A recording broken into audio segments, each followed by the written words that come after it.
Let me share with you 3 of my best all-time driver videos. You know, driving doesn't have to be that complicated, especially when you get some of the secrets that I'm going to share with you here. Let's go and get started. All right, we all want to step up to the golf ball on a nice par 5 like this and be 100% positive that our golf ball is going right down in the center of the fairway, crushed. Well, in this video, I'm going to talk about some of the misconceptions out there about hitting it straight.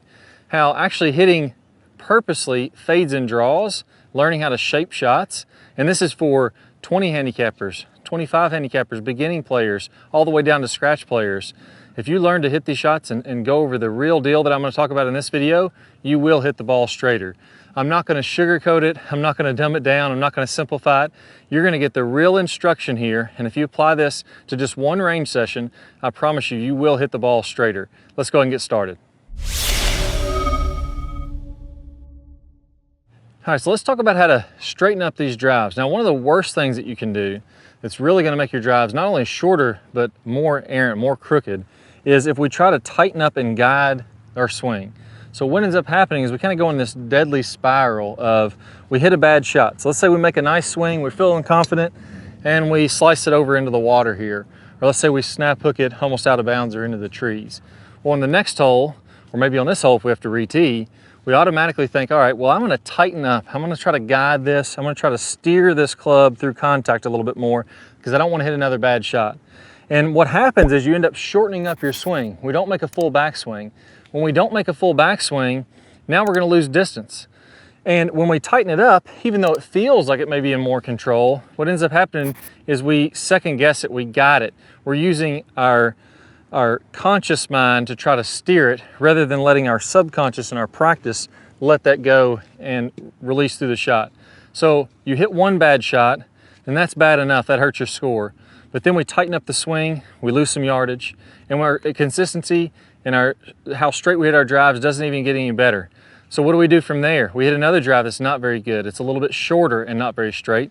And then we say, okay, well, I didn't shorten up enough. I gotta go even more controlled, guide it even more, and it just gets worse and worse and worse. Until eventually one day we say, the heck with it, I'm not even gonna try to guide it anymore. You get to the range, you start to free yourself up a little bit, and then you start to hit some better shots, and it gets a little better, just to repeat the cycle all over again. So let's talk about how to break this cycle. I'm gonna give you real step-by-step drills to help you do this, not just ideas and theories. You go to the range, you follow these drills, you will start hitting them straighter. Now the first thing is, whenever we're hitting this golf ball, we need to release through the golf ball.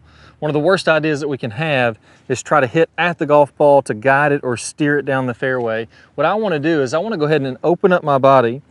I'm gonna have my hips almost 45 degrees open when I'm at contact. I'm gonna have my chest 20 or 30 degrees open at contact, and then everything is gonna be releasing from there to what I call the straight line release.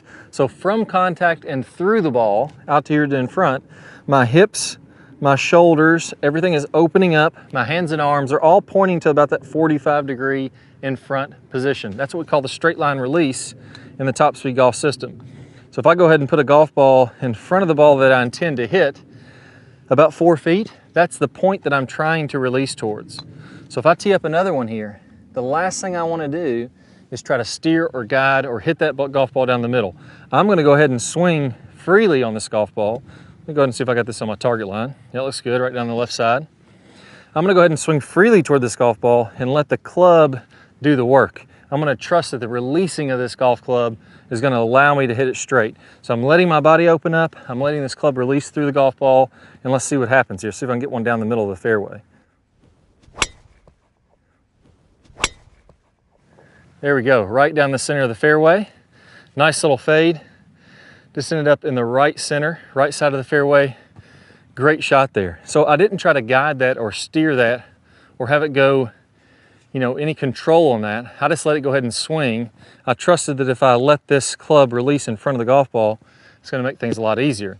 Now, we can't just stop there. That's the overarching idea. We can't control and guide. We have to free up the swing, let it release on in front like a straight line release. But from there, now we need to learn to control the face and the path. So am I swinging right and letting the face release to hit a draw? Am I swinging a little left like I did on that one and letting the face stay open to hit a fade? And if we practice these, we're actually going to get better and better and better the more we practice them. It doesn't take a ton of time, just a couple of quick range sessions, and you're going to see a noticeable improvement. So let me grab my flight scope here, and let's talk about some of these angles that we're going to look at to control face and path. Now what I want to see here is I want to see if I'm going to hit a fade, I want my path, or the direction I'm swinging, to go a little bit to the left. And I want my face to be slightly open as that's happening. Just a little tiny bit goes a long way. If I want to play a draw, I want to come from the inside and let that face release and turn on over. Now here's the thing, everybody knows that, but everybody's been practicing it the wrong way.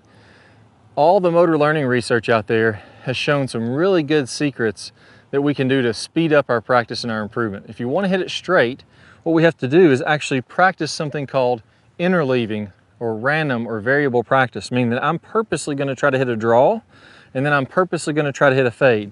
Now we're going to tie that in with a feeling of releasing the golf club rather than steering it, and it's going to make it even easier. Here's what I want to do. I'm going to go ahead and just set up a tee on the ground, and before I ever hit a golf ball, I'm just going to swing with my left hand only. Now again, this is going to help me to relieve some of the tension in my swing. I'm not really going to tighten up and try to guide that through there. I don't have a lot of strength when I'm just swinging one arm only, so I have to get the momentum of the club working kind of inside out. So I can see this club's coming from the inside and then releasing on over. Look how the club face is going to turn all the way on over, now like it's almost pointing back down to the ground. I'm really exaggerating here. That would be a big draw type swing. So what I'm going to do is just put my right arm behind my back, and I'm going to do 5 swings, really big draw, come from the inside, let that face release, and I just want to let the momentum of the club do the work. I'm not trying to steer it and turn it over. I'm trying to position myself in a way and let the momentum of the club swing in a way that it naturally is going to go ahead and turn on over, and I'm visualizing that ball starting out here and really drawing back to the left. Now it's really important to do these practice swings first and get the feel of that kind of effortless draw before we go into actually hitting a golf ball. If we rush straight into hitting a golf ball, we're going to tend to just do what we've always done. So 5 swings hitting that draw with our left hand. Same thing with the right hand. 5 swings, right arm only. Same thing, I'm letting that club come from the inside, and I want to feel the momentum of the club rolling on over. Look at the face again there, really turning over. All right, so I'm going to go ahead and do 5 of these swings where I really focus on clipping the tee, and I'm letting the momentum of the club turn on over. Now if you do one and it feels like, oh man, I felt like I was going to fade that one, go ahead and do another one until you get 5 good ones. So here, when I make this swing, that one felt like a nice draw. The one before, I felt like I left the face open just a little bit. Now you'll be surprised how good your feel is. I bet you know immediately if you're going to hit a fade or a draw just by what you felt when you're swinging and clipping that tee. It's pretty amazing that your body is that in tune, but it really can be. So we're going to do 5 good left arm, 5 good right arm, and now we're going to go ahead and set up this ball and try to have that same free-flowing feeling, and I'm going to try to hit a nice draw here kind of down around the corner on this par 5. Let's try it out. There we go. Now I took that one right around the corner there, started a little left, went even a little bit more left. That's perfect. And if we look at, again, we're not trying to hit these dead straight yet. That comes with a little bit more practice from this. But that one, we'll see my path was a little bit inside out, 1.6 to the right. And because I went left, I went ahead and released that face even a little bit more. My face was 5 degrees to the left. So my face is really closing down or releasing, like we talked about, in relationship to my path. So you're going to do 5 practice swings, hit a couple balls until you really get one to turn over quite a bit. I don't want to hit a 2 or 3 yard draw. I really want to get that thing turning on over. Now from there, the cool thing is now your body starts to have a little bit of a muscle memory. I know muscle memory isn't really the right word, but it starts to build a little bit of coordination with hitting that draw. The way that you can mess this up, some of the things you want to guard against, I don't want to hit just a little tiny bit of a curvature, and I don't want to skip over the drills and rush through them to try to get to the end. We got to really take our time hitting these draws, then we're going to hit the fades, then we'll be able to straighten it out. Now the second piece on there, exact same thing, get rid of the golf ball. Now we're going to do fade swings.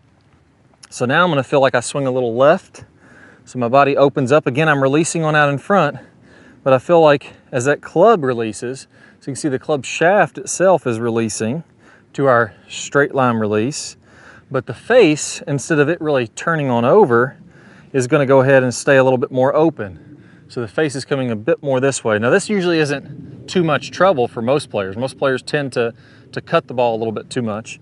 But we're going to still practice this. A little bit goes a long way. So if you start to hit a decent amount of cut, then you can really tone it down. So again, I'm going to the straight line release.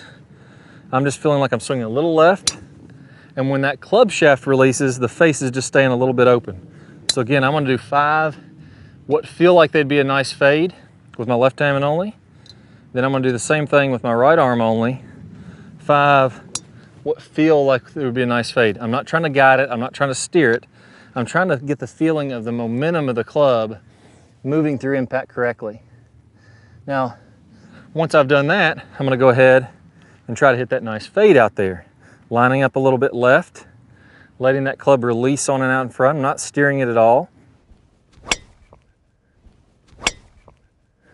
There we go, and cut it right back into the middle of the fairway.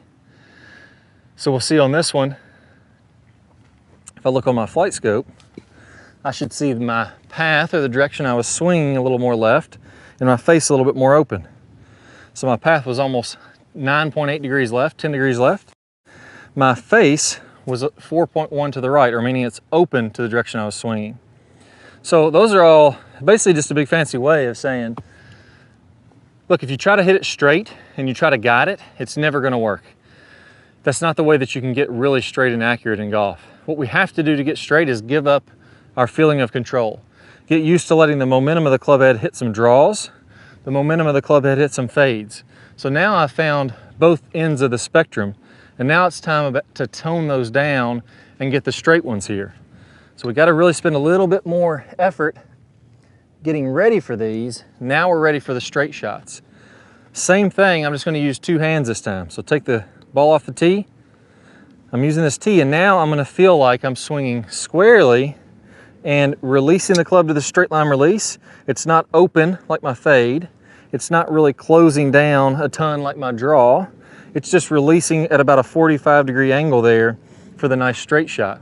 So again, I'm going to swing 5 times, and in my mind I'm thinking, okay, what's going to feel like a nice straight shot?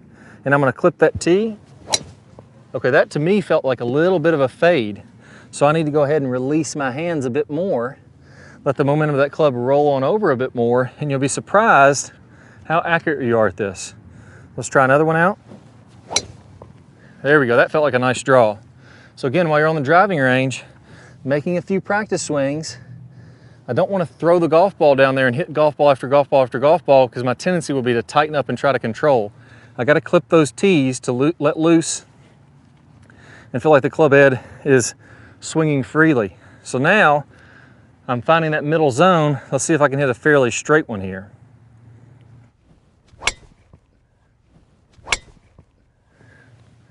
Little bit left on that one.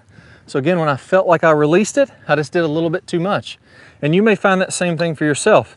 It's not saying that every single one is going to be dead straight when you first start this, but you're going to hit most of them straight after you get a little bit more practice with it. So let's give another one a whirl.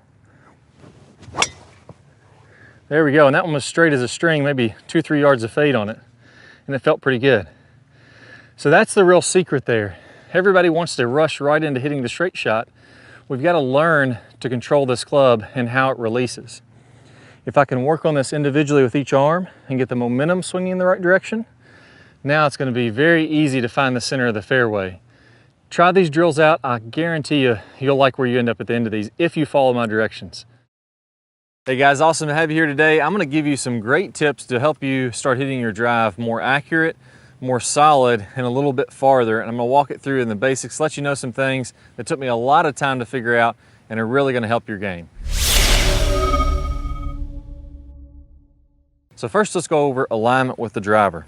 Now, first off, we can kind of imagine our target line. What I like to do when you're practicing your driver on the driving range is just put some kind of stick, or you could put down another club, point it toward the target in the distance where you want to hit. Now, most players, as they begin to play golf, tend to struggle a little bit with a slice. So that means that their right shoulder, their right arm, and their body are kind of coming over the top I'm exaggerating here so you can see this is not this extreme usually, but it's coming over the top, outside, and then that club is kind of wiping across the ball this way with the face open. And that causes the ball to start either straight or maybe even a little bit to the right, and then it really slices off well to the right. Now the tendency there, because the ball keeps on slicing to the right, is to line up farther and farther left. Well, that just exaggerates the problem, where now we're going to start coming more over the top to try to get the ball more to the left. It's going to slice even more. So the farther left you line up, the more it's going to slice. What you'll notice with pros is that typically they're going to be somewhere close to parallel with their target line. What I recommend is to close your stance just a little bit. Have this front foot a little bit more to the right. It serves two purposes. Number one, it's going to help you come more from the inside and get more of that draw. Now you'll learn to release the face. And number two, as you swing, you kind of imagine this driver's on a hula hoop, or swinging on a hula hoop here. As that club starts to move back up, it actually moves a little bit more to the left because you're hitting driver on the upward swing. So by lining up a little bit farther to the right, now as you start to swing back up, your club's actually moving pretty square to the ball. So set down this alignment stick, and one of the keys with top speed golf is you have to train things a little bit different. I like to go in the extremes. We'll practice this variability training. I want you to line up one where your feet are way to the left, make a swing, and this is on the driving range, see where the ball goes. Then line up to the right, way to the right, swing one there, still try to hit it toward your target again, and then notice what that does to the flight of the ball and the curvature of the ball. Let me go ahead and give you an example of those. This first one I'm going to line up to the left. Naturally, you're going to see this ball wants to start slicing a little bit more. So you see that ball started to slice way out to the right. Terrible shot, really started to go over there, and that's going to be just in the right rough. Now I'm going to do the opposite here. I want you to go back and forth doing this for 10 drives. Don't worry about hitting good shots, just notice what happens as we do this. Now I'm going to line up to the right. Because my target's to the left, naturally I start to roll my hands more and get a bit more of a draw. So now that ball curved to the left, and again I'm exaggerating here. That's in the left edge of the fairway, but by changing my alignment, instinctively it's much easier to get a draw because you know, subconsciously you just know, oh, I got to release that club face. So practice that out on the driving range. Alternate 10 shots, one way to the left, one way to the right, one way to the left, one way to the right. Then from there, you can kind of fine tune, find that perfect alignment for your individual swing that helps you to get the ball to go straight. All right, so now let's move to ball position. This is really critical. If I want to drive far, if I want to hit the ball really far, I need to be catching that ball on the upswing. Not a lot of loft on a driver, and essentially what we're trying to do here is we're trying to get this club moving on the upward swing and de-lofting, so it's almost like a knuckleball. The ball starts to spin this way and knuckle through the wind. That's the visualization that you have. In reality, it's always going to have some backspin, but that's what we want to be picturing in our mind. So to do that, to get the most distance here, I want to tee the ball up fairly high. The higher you tee it up, the more potential you have to hit it on the upswing, the more potential you have for distance. That's why you'll notice long drive guys tee the ball way up in the air, really, really high, so they can really hit up on it. I want you to tee the ball up at least a half a ball over top of the driver head. I'm going a little bit more exaggerated here just to kind of show you what I mean. Play that ball at least where if you're looking at it from face on, it's going to be somewhere around the left heel all the way up here to the middle of the left foot. I don't want to get this ball way back in my stance, or I'm going to tend to hit down on it more. I may hit some good shots. This is more of a conservative approach. If you just want to get one in the fairway, this might be good. But if I really want to get some good distance, I'm going to play that ball up in my stance. As that club swings, you can imagine the bottom of the arc is here, and it's actually working back up as I'm actually hitting into the golf ball. So let's try that out. Put it up in your stance. Remember, line up a little bit to the right here, and then I'm going to work on hitting kind of a high top spin knuckleball is what I'm going to visualize, so that ball really penetrates through the wind and gets my maximum distance. Let's go ahead and give it a whirl. There we go. Crush that one right down the middle. Let's take a look. That's about as good as I can hit one there. Let's take a look at the flight scope numbers now and see what my angle of attack was. So in flight scope, it's telling me that that shot was positive 2.8 on the upswing, meaning my club is moving up 2.8, 115 miles of club head speed, 301 yards, 300.9 yards of carry, 334.3 on the drive. I can't do much better than that. All right, so now we got to get some distance. It doesn't matter how straight, how good our alignment is, if we're hitting an upswing. If we can't swing that club pretty fast, we're not going to hit it very far. PGA Tour average is about 113 miles an hour. LPGA Tour average is about 96 miles an hour, and I think the Senior Tour, Champions Tour, those are the 50 and over offers, are swinging about 106 or 104 on average. I can't remember the exact number there. So that gives you a good idea of kind of where you should be if you're an elite player. But the big key here is, no matter where you're at, we can make some technique changes that are going to help you to speed that up. The first one is going to be how much I turn my body. So if you watch really good, longer players that hit it pretty far, they're going to let their hips, their shoulders, and their arms go really far back. So if I stop my swing here, and this is as far as I go back, my shoulders haven't turned very much, my hands haven't gone very far back, and I only have from here to where my hands come at contact. So I only have from here to there to accelerate this club. This very short amount of time I can move my hands. If I can let my hips, my shoulders, and my arms go farther back, now I'm creating more room to accelerate the club. The more room you have, the faster you're going to swing if you put out the same amount of effort. So unless you're really big, really strong, you're the kind of person that can throw a 90-mile-an-hour fastball, slam dunk, on a basketball court, I would recommend going a lot longer back. Even if you can do all those things, if you go longer back, you're just going to get even more distance with that. So let's do a drill here. Now we're going to go ahead, take your stance, put your arms out to the side, and I want you to practice rotating your body until your arms are kind of pointing what would be behind the golf ball. So I'm setting up here, my arms are turning behind the golf ball. As I come on through, now I'm letting this right foot come up, I'm letting my hips pivot through, my arms will be turning past the golf ball here, and then I'm coming to my good full finish. So it's going to look like this as we do this drill, and that just gets your body loosened up, gets you making that good full turn and really hitting it hard. So as you do that, 20 or 30 reps, you're going to feel that same feeling, that free-flowing feeling, then incorporate that with your actual driver. Now make some practice swings, another 20 or so practice swings, getting that good full turn both back and through, then you're ready to hit some shots. On this one, I'm really going to focus on that big turn, and let's see what kind of swing speed we can get. There we go, not quite as solid as the one before, but I'll still take that. Felt like I swung pretty hard on it. Let's see what kind of miles per hour we had. All right, my club head speed is 118.5, very happy with that.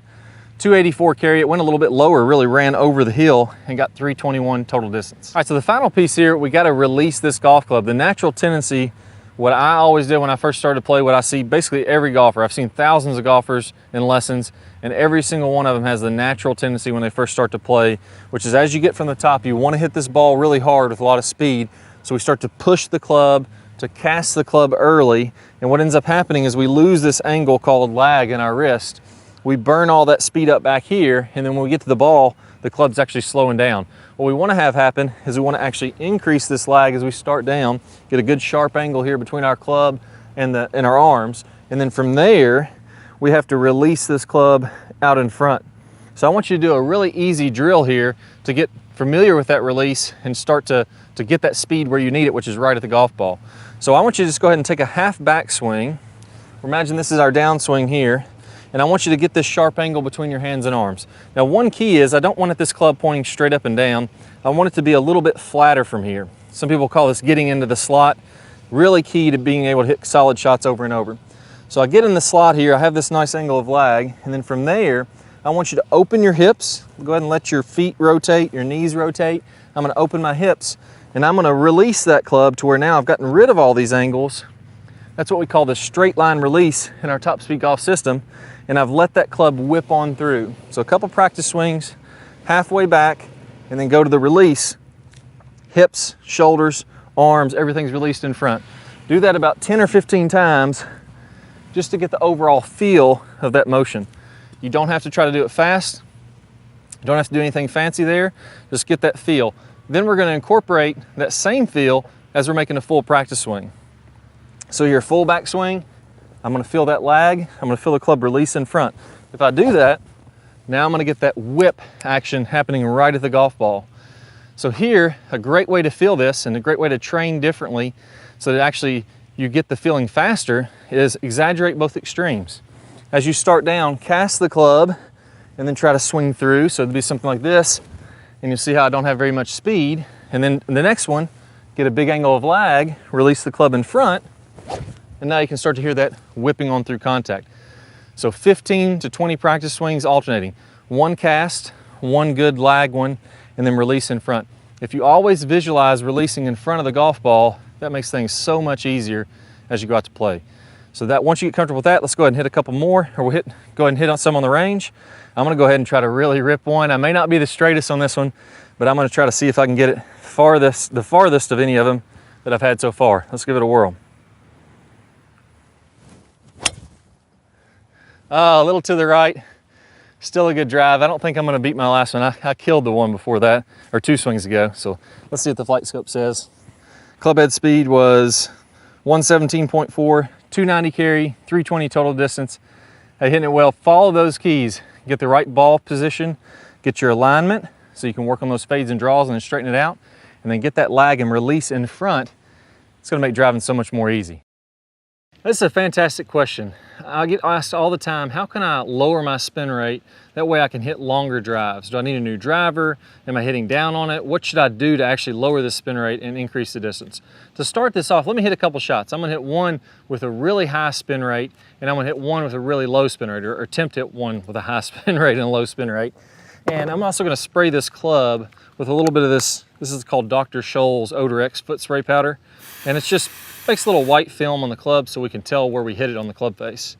So let me go ahead and I'm gonna try on this first one to use my Flight Scope X3 here to measure the spin and the distance. Now I'm gonna try to swing the same swing speed on both of these, or at least pretty close.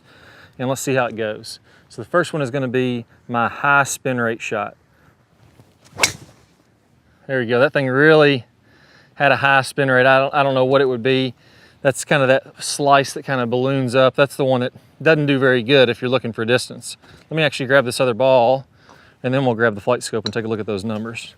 So this one, kind of tough to switch between making a swing like that and not trying to make a good swing, but I'm gonna try to make a good swing here and see if I can get some nice numbers and a lot more distance, preferably.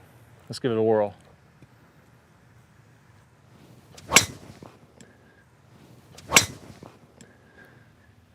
Didn't actually hit that one very good. I made that big slice swing and it kind of carried over into my next swing, but you're still gonna see here the general concept. Let me actually go ahead and hit one more. So we'll see, there's my first one, very low on the face. There's my second one, a little high on the heel. I'm gonna do a little better than that. I think this video is gonna turn out a little bit better if I make a third swing and I hit it really nice and we can really see the extremes here. Let's try it out. All right, so on this one, I'm really gonna try to take the spin off and really get that ball going pretty far. Yeah, that was almost even a little extreme the other way. I think it's gonna have pretty low spin on that one. So let's try this out here with my Flight Scope, or let's take a look at it. Swing number one was 121 miles an hour. Swung pretty daggone hard on that one. 6,000 RPMs of spin. That's a lot of spin. That's that ball that kind of shot up and sliced, really had a lot of spin on it. My total distance was 227 carry. For 120 miles an hour club head speed, that is not very good. Swing number two was better, a little bit slower, 118 miles an hour. Brought the spin down to 3,100, which isn't super low, but I went from, what was it, 220 all the way up to 284. By lowering the spin, by getting a better contact on the sweet spot, I got some more distance and more speed. The third swing, I had a really super low spin rate. I had 118.8 miles an hour club head speed. So again, still slower than the first one that went 224 carry, but that one carried 291. Even though I didn't hit it perfect, it still carried a long way. So what is it that's causing the lower spin? What is it that's causing the difference of almost, a couple of those were almost 70 yards difference in distance. So the first question, actually the last one with the lower spin, the good thing about this is it actually rolled out a little bit more. It rolled out to 338 because it was a low knuckler, whereas the first one would have come out to 239. So you're talking 100 yards total distance extra between the first swing that I made with a very high spin rate, the ball that shot up, and the last swing that I made. And the crazy thing about it is I swung 3 miles an hour slower on the one that went 100 yards farther. So it's not the swing speed, it's not the athleticism, something different is going on there with the contact. Let's go ahead and talk about it now. So on shot number one, I get this question a lot. Am I just hitting down into it too much? So when I hit down into it, what happens is now my club is glancing down on the ball and it's creating more backspin. So let me grab a ball here. If you can imagine that I'm taking this golf ball with my hand and I'm chopping down on it like this, really hitting down on it, that's going to create backspin. That's really not going to be very good for your distance. That's what I did in shot number one. Again, let me grab my flight scope here and we'll see my angle of attack, which is basically, I didn't get my angle of attack, but my angle of attack was definitely down on it. That's the first piece to more spin. If we look at, I'm guessing my angle of attack on that first one was almost like 5 degrees, 7 degrees down, because I had that over the top down swing. The third one, my best one, my angle of attack on that one was 3.4 up. So I'm actually hitting up on it a little bit more. So by going from a downward strike to an upward strike, that helped me to get closer to that 100 yards extra distance. Now, the second thing is, what about where I hit it on the face? A lot of times, players don't really think about this enough, but where I hit this on the face doesn't only help me to hit it solid and to get more ball speed, it also helps to reduce the spin. When I hit it low on the face like this, what actually happens is, when I make contact, this ball is stuck to the driver face. So when I make contact below the center of gravity or low on the face like I did that first one, the one that was way shorter, the club actually twists down like this, and because the ball is stuck to the face, it actually makes the ball spin backwards more. It's like a gear. Whenever the club face twists down, that causes the ball to roll up and to create more backspin. Obviously not very good because it caused me to lose a lot of distance. The second ones, we can see here, now I'm a little bit above the center of gravity. And what happens when I do that is the club face rotates back slightly and helps to put topspin, or think of it like topspin. It's still backspin, but it makes less backspin. So that's the second piece there. Where am I hitting it on the face? Here's a nutshell. That's the number one factor. And in a nutshell, you can simplify all this. Where am I trying to aim? If you take the sweet spot, I'm trying to hit a 1/4 inch above the sweet spot and a 1/4 inch out on the toe. So a 1/4 inch up into the toe is where I want to hit that for the absolute perfect highest ball speed, lowest spin, longest distance drives. That's really where you want to be aiming. So if I'm hitting it low on the face, that's really going to kill the spin, or cause it to have tons of spin. I'm really going to kill my distance. What about different drivers? You know, you'll hear people say, oh, this is a really low spin driver. The only thing the driver is doing to make a lower spin or a higher spin driver is they're moving where the center of mass is, or where the balance point of this driver is. Every driver has one point somewhere inside this head where its weight is completely balanced. And if I move that center mass lower and I take more weight toward the bottom of the club, it promotes more of that backwards twisting like we got when we hit higher on the club face. So some drivers that are low spin drivers could affect the spin rates by maybe even 200 or 300 RPMs. You make the exact same swing and you get 200 or 300 RPMs less. But to be honest, that's not really going to make a ton of difference. Having a low spin driver may take 200 or 300 RPMs off, but we saw there my high spin driver, my high spin swing, 6,000 RPMs. My low spin swing was 16 or 1700 RPMs. So we're talking, you know, 4,300 RPMs less. 200 or 300 RPMs isn't going to make that much difference. Sure, it'll give you a couple more yards, but for players that don't swing as fast, maybe that ball doesn't stay up in the air as long, so it could be even a little bit too low a spin for you. So in a nutshell there, the driver isn't going to make a huge difference going between brand to brand, but the loft will make a lot of difference.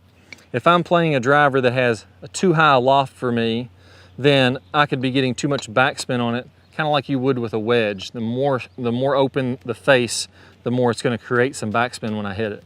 Now, I don't see that very often. I find that most players would benefit from having a driver with a little bit more loft, as long as they hit it above the center of gravity, as long as they hit it a little high on the face.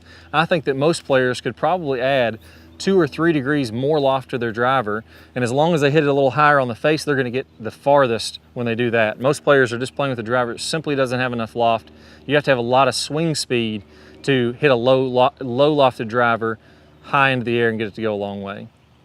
So we've talked about this, we've heard all the factors. Let's boil it down. What do I need to do to my swing to get that low swing speed shot that goes 100 yards farther, ideally? So let's grab a golf ball here again, and I'm going to talk about how we set up here very simply when I'm trying to get a little bit less spin. Number one is I want to tee this ball up a little bit higher. I like to use these longer tees so I can tee it up any height that I want. And I tee it up a little bit higher. That way I can easily hit up on the ball. So I'm swinging up on the ball as I'm making contact. And when I'm hitting up on it, I'm still able to hit above the center of gravity. If you imagine my ball is lower to the ground, let's say that I have this ball teed up way down here and I try to hit up on it. Well, yeah, I could hit up on this ball, but now I'm hitting the bottom of the driver like I did on that first one, tons of spin. We don't want to do that. So a little higher tee. I want to put the ball a little bit more up in my stance.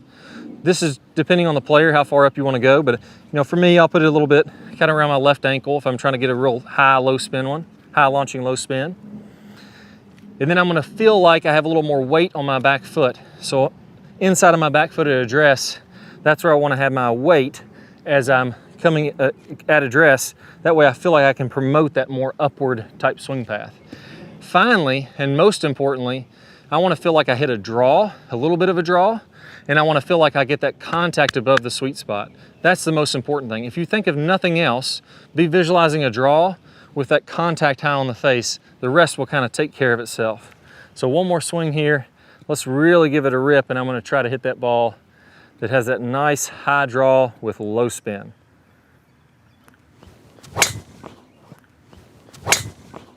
There we go, and that one definitely cut the corner on that one.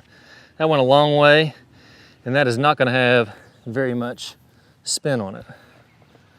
Yeah, so that one, 2,000 RPMs of spin, almost ideal. 304 carry, I'm not going to do too much better than that. 340 total distance. So that ball came out high, knuckling, and because it didn't have much spin on it, when it hit, it ran versus landing and then stopping dead because all the spin stops it. So in a nutshell, that's the way to make it happen. Now, what I said there, the most important thing, if you only do one thing with any of this, we want to swing more inside out to hit that draw, and we want to hit a little higher on the face. That's the most important thing. If we can learn to hit a draw and hit it high on the face, we're not going to ever have to worry about spin rates. That's why something that I call the move is one of the best things you can do to lower your spin. I have an awesome video talking about how you can shallow your club out with gravity. So as you start the downswing, you're going to let this club shallow out with gravity, get it more from the inside, and it's going to be coming down in an angle that allows you to hit up on it, that allows you to have that draw, and allows you to hit higher on the face without even thinking about it. You just make this move and you're going to have those high launching, low spin drives.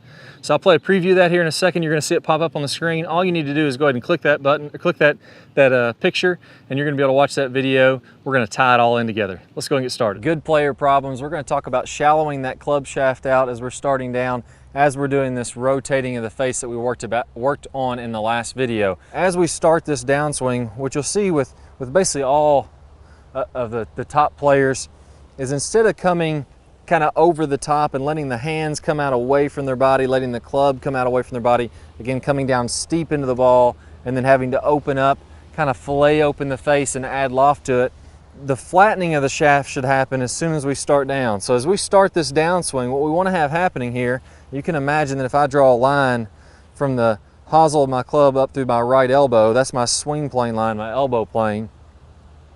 As I go to the top of the swing, I'm going to be slightly above that. And then as I start down, I want my hands to start to shallow out.